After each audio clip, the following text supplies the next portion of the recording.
ছোট কুমার, আমি আর আপনি কিছু পাইক নিয়ে নলহাটির আশেপাশে লুকিয়ে থাকব। চরণদাস গুপ্তচরের সংবাদ যদি সঠিক হয় তাহলে ভিন রাজ্যের দস্যুরা সেখানে আস্তানা গেড়েছে। আমরা সেখানে নজর রাখব। এখন আমাদের পরিচিত কেউ সেখানে আছে কিনা বা গিয়ে উপস্থিত হয় কিনা সেটাই দেখার। জানেন যুবরাজ, যেদিন থেকে ভাস্কর পণ্ডিত আর তার দলবল মুর্শিদাবাদ যাওয়ার পথে বাঁধন আলগা করে পালিয়ে গেছে, সেদিন থেকেই আমার সন্দেহ। দয়ারাম দাদা, স্পষ্ট করে একখানা কথা জিজ্ঞেস করব? ঘরের শত্রু বলতে আমরা কাকে বুঝছি? প্রসাদ দাদা?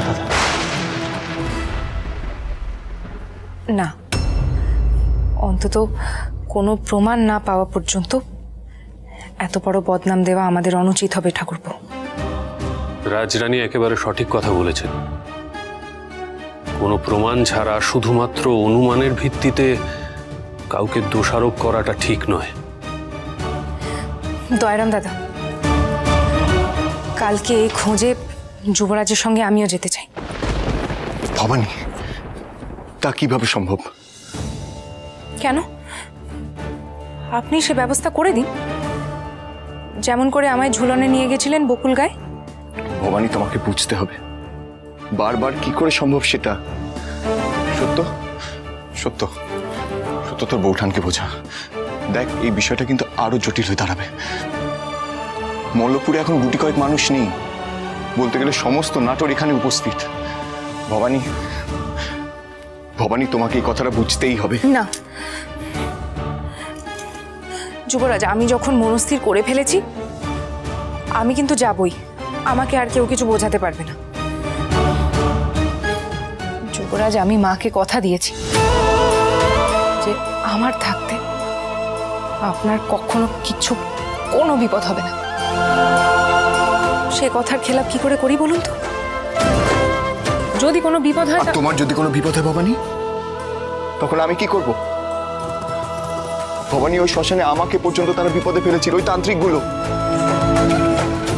একটু বোঝার চেষ্টা করো। দেখো ভবানী, এত অবুঝ হয়েও না। আপনি আছেন তো যুবরাজ, আপনি আমায় রক্ষা করবেন আমি জানি। এ যেমন আপনার কর্তব্য, তেমন আমারও কর্তব্য আছে নাটোরের জন্য।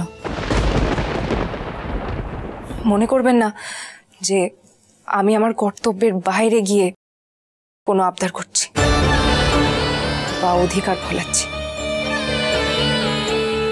আমি জানি আমার আর কতটুকু। বুঝেছি, গভীর অভিমান জমাট বেঁধে আছে রাজরানীর মনে, সম্ভবত পুটির কারণে। রাজরানীর খারাপ লাগলে আমার কেন এত কষ্ট হয়? রাজরাজেশ্বরী রানী ভবানী, প্রতিদিন রাত 8:30টায় স্টার জলসায়।